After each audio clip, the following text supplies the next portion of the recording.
Bernhard, it's a real pleasure to welcome you to Bangalore and to Well Labs. We've been interacting for a few years now, and one of the things that it's been a real pleasure to learn from you is the idea of innovation and looking at systems innovation. There's a tendency in India, at least, when we talk about innovation, for people to think about inventing a widget, inventing an app. And what we really got from the interaction with Evag and your team is how do we think about systems transitioning and going from a low-level equilibrium to something that is way better, completely transforming beyond incremental change. So my question is, what took you down this path and what brings you to India and what have you learned over 30 years in terms of sustainable transitions? Well, thanks a lot, Veena, for hosting us here. So it has always been a pleasure and is continuing to be a pleasure. So without our collaboration, we would not be able to do anything sensible here. So we're very appreciative of that. And first, I would like to say it's not a particular problem of India, but I guess that's sort of a very international problem, that people tend to think in linear substitution, incremental change processes, and have a hard time, and I mean by people, in particular also academics, have a hard time understanding disruptive change and disruptive transformations. So when I finished my PhD like more than 30 years ago, we were working a lot on innovations in industrial clusters and how this happens. And it was the time in Europe after Chernobyl where the green movement came up, and there were lots of activities by citizens, students, whatever, outsiders that wanted to really transform fundamentally major sectors. So we had a very famous case in Switzerland from a leader from the watch industry, Friedrich Hayek, who really started to claim that he would reinvent the car by just putting up a cheap electric vehicle that would be sustainable and everything. And everyone was laughing at him, saying, well, what a watchmaker, how can he just compete against the automobile industry? But we knew from our research that they had gone through a very fundamental transformation. And so he had really grasped something really fundamental about deep industrial transformation. The whole project didn't end up very far, so there were some issues. But the point was, for me, this set sort of the starting point to think of, well, what does it take to do deep transformations? And so to fast forward, so I then started after my PhD to work on renewable energy and electrification of mobility, etc. And these were the early days where there was lots of initiatives, but no real transformation visible. And now fast forwarding to today, we see that in electric provision with renewables and in the electrification of the car, we have seen this rapid transformation. So for a long time, not much has happened, and suddenly it took off, and everyone was taken by surprise. So we have developed from our disciplinary perspective some frameworks to understand why it takes so long to gestate, and why it accelerates then quickly, and also to identify early warning systems to say, oh yeah, this is a sort of a small laughable development, happening at some peripheries by non-serious actors, but they have a sort of a seed for transformation if the conditions are the right ones. And then, your last question was about why Bangalore. We are a water research institute, and we work a lot with our engineers, that are in the urban water management business. They identified by themselves, already like 30 years ago, that this centralized sewered approach would be perhaps not the most sustainable one, but they had no clue how to get there. And so we got into the picture and said, well, actually, if we would be able to really fundamentally change towards decentralized structures, that would also consist of a transition similar to the energy sector or the mobility sector. And then we were working for a long time, and of course, not much was happening, et cetera, et cetera. And again, fast forwarding, we still saw, increasing indicators that things are changing, even though not very visibly.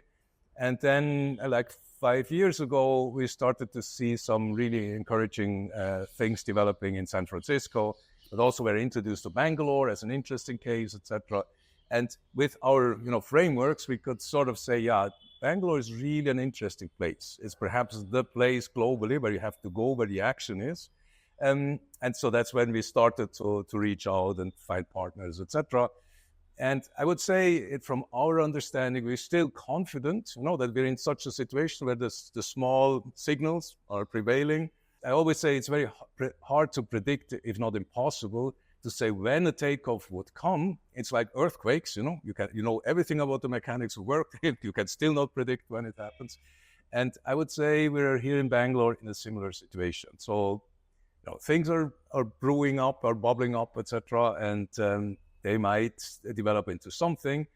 And along the way, a lot of innovation activities happening. It's all this, entrepreneurial spirits that you find in India in general, in Bangalore in particular, that make us very hopeful that it's not just, it's probably underestimated of what could grow out of that. But to predict exactly what will grow out of that's needs longer term, patience to see how it develops. This was a long answer. No, a fantastic answer, and really lots to unpack there. But I think, and I've seen kind of, few in foresight thinking, people using the word fringe mapping and other people using the word signal spotting. Yes. But that's kind of what you were talking about. But I think that there's something that you said was really interesting, which I think hits at the nub at sort of where does research end and systems transformation start? Mm-hmm. Because I think as researchers of system transformation, we always have this debate about, are you a participant or participant observer or an observer? Yes. Right? And researchers have traditionally been observers, in which case you're looking at a system and saying, it's like looking at an earthquake and watching to see when it erupts. It's very different from, say, the way Well Labs looks at it as a systems transformation agent. Yes. So we say we don't watch the future, we design the future. Yes. And so to come to this, come back to your whole, your role as an academic and academia in this sort of systems transformation work, to what extent are researchers observers of the system versus transformers of the system? And can this role be changing or evolving over time, or will researchers always be studying the system to say, is this going to change? Or actually do they have a moral obligation to actually transform systems? Yeah, that's a very difficult question to unpack. So I guess I was inspired by a book by Bengt Flyvbjerg. He's now professor in Oxford, who disentangled the role of social sciences in the world and compared it to the one of natural sciences or engineers. And he said, well, in the social sciences, unlike, let's say, in engineering or in the natural sciences, the social sciences are not the better experts in understanding and driving the systems, the social systems in politics or in economics, in companies, etc. And so they're not finding the fundamental laws, that then the practitioners start to understand and they become better practitioners. That's not the way it works, but rather, and he compares it to football players, who are just the best, the basic rules of football playing just help you to start to be a very lousy football player. A good football player is one that has played hundreds and thousands of games and is able to, to generalize from his experiences and to manipulate the stuffs in a unique way. That's the high-level experts. And you can never compete as a social scientist with those people because you have not been exposed to the realities often enough, But what we can do actually is sort of identify the patterns, and especially across individual actors, and say, well, often these sort of mechanisms come into play, and the practitioners, even though they're really experts in doing it, they're not conscious of it, So in a sense, we're more like seeing the patterns, getting to the deeper mechanisms. And sometimes, like yesterday in our workshop, it's very useful for actors, especially if we go to the system level, if there is interdependency among actors, that we are the ones to say, well, actually, we see what's lacking. We see a sort of a way that things should proceed, but we're not the ones to implement it. So we have to sort of help the practitioners to see how this works. And then once they have grasped it, they will be the experts to really implement it. So that's the simple answer to it. So to say we have a sort of a genuine role to analyze what's going on, to understand it, and to provide it to the actors. And that's, let's say, for me as an academic researcher, that would be my retreatment position, to say, well, that's what we're actually doing. So we're observing and we're trying to abstract and generalize and then feed it back to the actors. But I guess the deeper point, and I should stop talking here, but where you want to drive at, this connection is not always so seamless, So you don't always have the context in which you can just provide your insights in a piecemeal fashion that actors will easily absorb and say, oh yeah, now I get what we have to do. But it's much more variegated and complex. And there comes in the problem of, we have to write our publications, we have to drive on our agendas, and capability and interest to really then interact with practitioners often stops very early on, And then, there's no one taking the baton and then really, interacting with the practitioners to carry it further. And now it's even more complex than that. But I guess that's where you come in. Yeah, I really love the analogy of systems transition social scientists as being coaches of a football team, where the key stakeholders are actually the players. I mean, that's and as you said, often social scientists don't see themselves as that. They see themselves as observers, as actually spectators. But the transition is to move from being spectators to coaches, and not at the same time see yourself as the player in the game. I love that analogy. A key difference there, and I guess maybe that's where a well-led organization comes in a sense, the metric of the coach and the metric of the game are both win the game. And also, it's very clear if you won the game or not in a football game. I'm sticking with your sports analogy for a little more.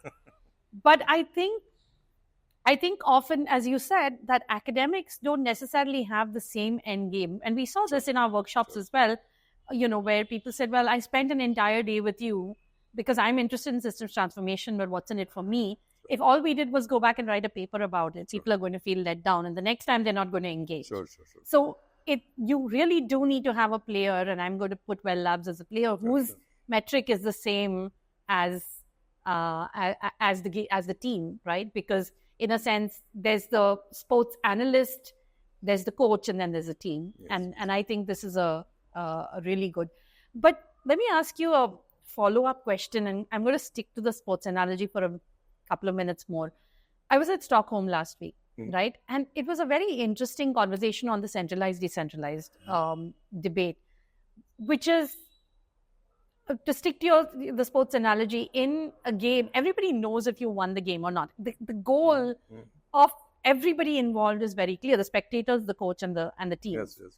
The problem that we have in the systems innovation, and it's particularly true of, I think, the wastewater space, because even in the electric mobility space, I think the goal is very clear: decarbonize, get out of fossil fuel. I mean, I think everybody understands if we won the game. And of course, don't do terrible job on mining and so on. But in general, I think we can define success. In the wastewater thing, it was very interesting at Stockholm, where people were talking about what's gold standard. Is gold standard that right now we are growing too fast, and so we're doing all of this decentralized stuff, but that's actually suboptimal. And eventually, when Bangalore becomes really, stable and stops growing so fast and enough money, we will all become centralized and we'll be back to gold standard. When I asked this question, a lot of people from the West particularly seem to think that this is a temporary transition phase. And then there's another group which basically felt that no, a real systems transition is if we've actually moved to a pipeless city, you have full circularity, of course, complete safe reuse, and that's the goals. That has to be the gold standard. If I had to ask you which will win, that means is decentralized a stepping stone to everything becoming centralized? So 30, 40 years, people will tolerate and humor this, and then they'll say, look, it's all centralized. Or really, are we going to see a complete systems transition to pipeless cities? Yeah, there's many different things. I guess to stay in the metaphor of the football game, I guess the challenge is, do you want to improve the game by having a new rule that prevents offsides situations, blocking the play or whatever? Or do you say, well, we have to reinvent the game while playing? And I guess that's the challenge. And this means, you always have let's say, actors that have a keen interest and legitimate interest in continuing as much in the same rule to continue playing football and not being pushed into rugby. And others say, well, no, but to really solve the issues, we have to change it to rugby, So it's very hard for me to make a prediction like that, who will win in the end. But just taking the analogy from the electricity sector, which I analyzed quite intensely in Europe mostly. So this was exactly the same narrative, So the established electric utilities, and they said, oh, all these renewables, it's fine, but what happens if the sun doesn't shine, if there's a cloud moving in front of it, or if you drive an electric car through a tunnel, and, all these issues, that's so hard to change. And people don't want it because they're so used to it. And we have made so much investments into the centralized structure. Why would you disrupt that? So there's a whole rationality to say, oh, no, the space, for the alternative is really very small, And what we see now, is that the renewables are taking off. They're creating all sorts of transition problems, of course, transition pains, if you want. And for me, that really moving moment in my life, my professional life was around 2010 in Germany, when the whole solar PV, the renewables wave really took off. And the public utilities, they couldn't ignore it anymore. They went public, after having ignored and fighted it for 20 years. They went public with tears in their eyes and said, oh, why did no one tell us that these things could come and disrupt our business models? And I thought, well, you're the experts here. Why didn't you, you could have seen it coming. You were always denying it, belittling it, and even saying, yeah, if really it gets bad, we will go to the prime minister and we will lobby, to our way through. And then around 2012, in Germany, they saw it's not possible anymore. We have to switch. There's a new game is starting to take shape. So the long story short is it's a battle about futures, and you have established interests, and they're also legitimate. I don't want to say they're I would deny that. But once you have gone through such a transition, you look back, and then you check on the claims of superiority that they had for the original system. You say, well, this is not true. This depends on all your starting assumptions. And applying it to the urban water management system, to me, it's quite obvious that all these advantages of the centralized system that are put up by all the experts, in the incumbent experts, etc., they depend on some assumption that they can be deconstructed very quickly, and you can have very strong arguments for a more decentralized system. And I would trust that in the end, the most sensible system will make its way, and probably it will be sort of a hybrid system. It's not like it will switch 100% in a different direction. But now we have a 100% gold standard in one system and no options in another. And I'm very sure that we will move into a very mixed future where different opportunities will be available. And for the centralized system, it will become harder and harder to maintain its position. But that would be a different story, how the transition pathway could really look like. But let's say we would not come to Bangalore and, identify this as an interesting case if it said, well, probably it will stay all the same. Yeah. So our personal bet is really to say, well, this will grow, and it will grow big. It will perhaps not fully destroy the centralized structure, but it will cut it in size, down to size quite substantially. Oh, that's fantastic to you. I mean, you definitely see a lot of, I think there's always a challenge that we have because we're sort of in the weeds. And so now we're kind of in the weeds trying to figure out, so in a sense, we're sort of coaching the game while simultaneously making the game move from football to rugby, to use your analogy. And for a while, there'll be half the players playing by the rules of rugby and some playing by the rules of football. And then eventually maybe it'll transition. Or maybe it'll forever be two fields and, people doing different things in different parts of the field. That's a lot of sports, more than I expected to be talking about today. I think, Bernhard, as a follow-up question, one of the things that becomes, and we talked about this earlier, about what's the role of a researcher in enabling this kind of transition. And you mentioned this idea of a knowledge value chain. So I was like, first, do you want to elaborate on that? And then I'll ask a follow-up question. Yeah, I don't know whether this is a good term really to describe what's happening, but some people are referring to the knowledge value chain in a sense of there's basic research that analyzes all the patterns and the mechanisms a bit free from any sort of use context, and then these institutes can have sort of outreach departments that make shiny brochures, etc., for the public. And on the other hand side, you have the practitioners, they have everyday problems, and they have consultants that help them solve the everyday problems. And so a lot of the discussion is how these connect, these providers and users of knowledge connect is very naive, So what we see is that they just actually don't connect, actually, So no practitioner reads any academic publications, and academics get very bored and confused when they have to read any sort of problem statement from a practitioner, and it's not much better with the consultants, etc. So if we talk about how can this flow of knowledge and intuition and conversation be increased, there's certainly a lot of potential for intermediaries that can connect to both of the worlds in a meaningful way. And so far, I guess the short of it is I haven't seen many. I wouldn't say there's no organizations that are able to bridge that, but there's at least no general template on how to do that.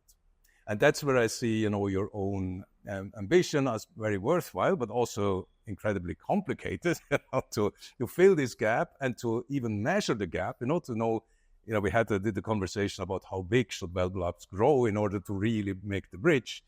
And perhaps it would have to grow out of all the proportions if you would want to cover all the things that are happening in between.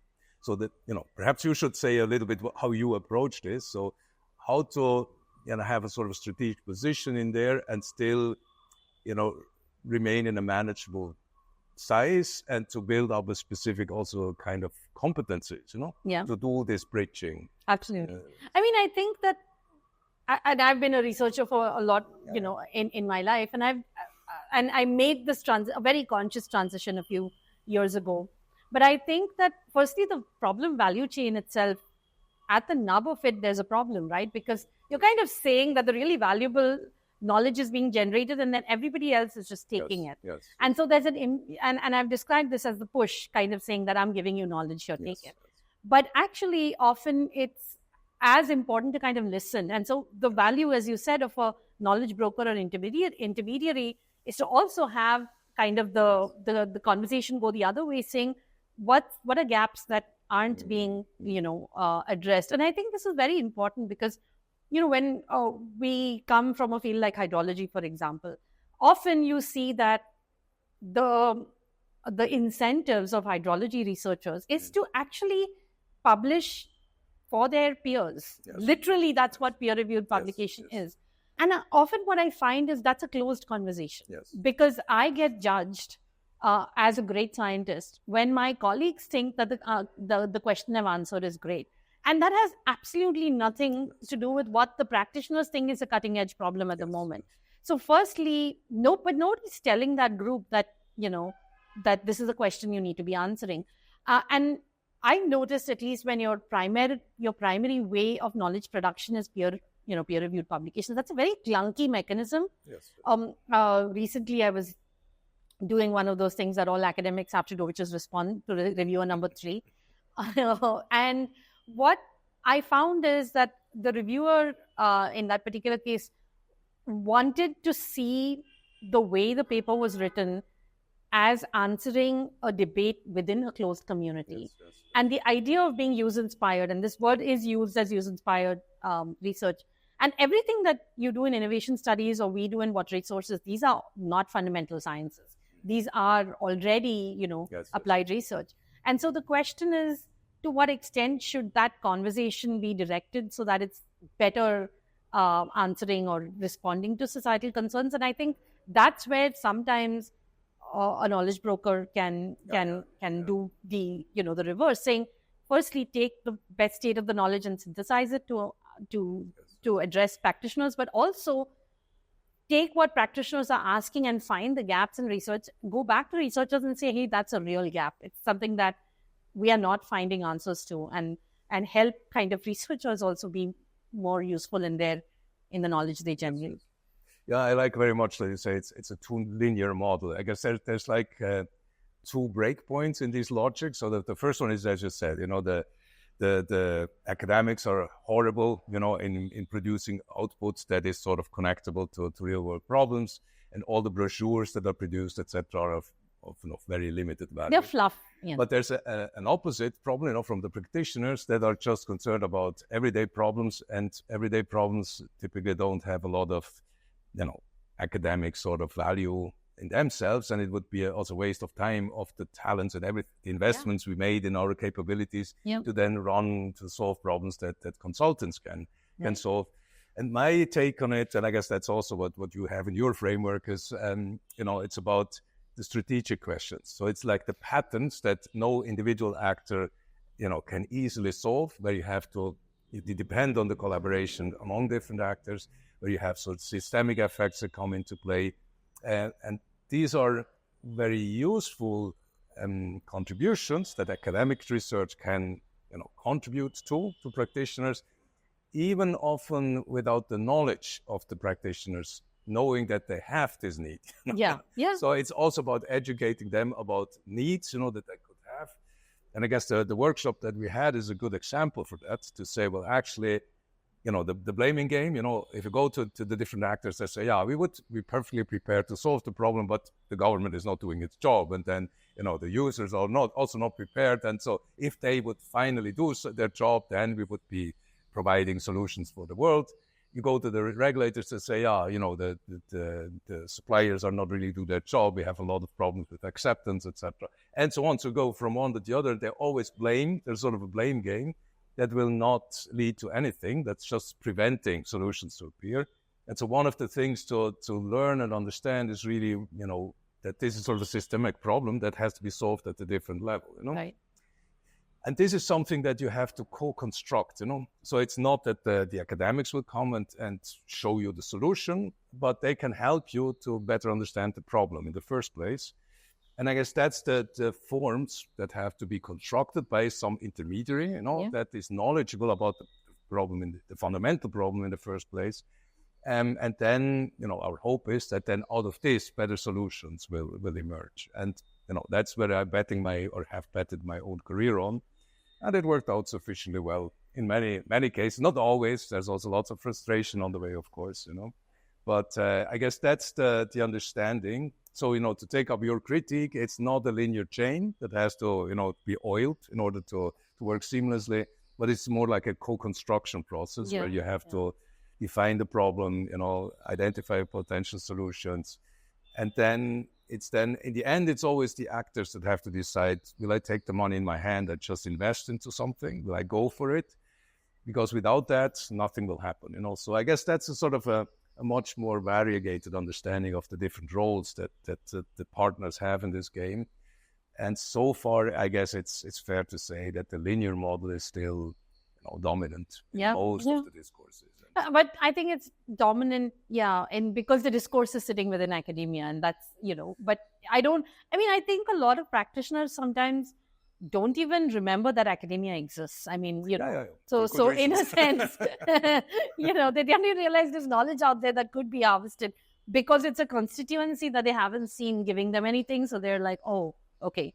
So, I've seen both sides of it. I've seen, academics kind of having their way of nobody's taking our knowledge, and practitioners even forgetting that knowledge exists in the first place.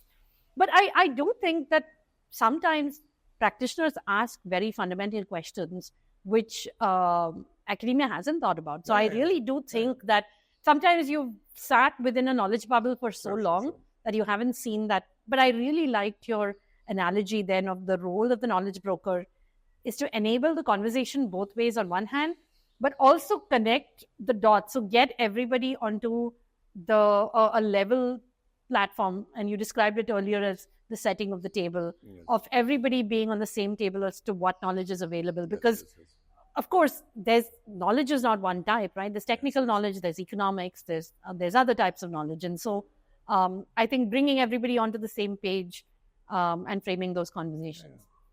Well, thank you so much for talking, Werner. It's always a pleasure. But thank you, Veena. It's also a pleasure on my side, of course. Likewise.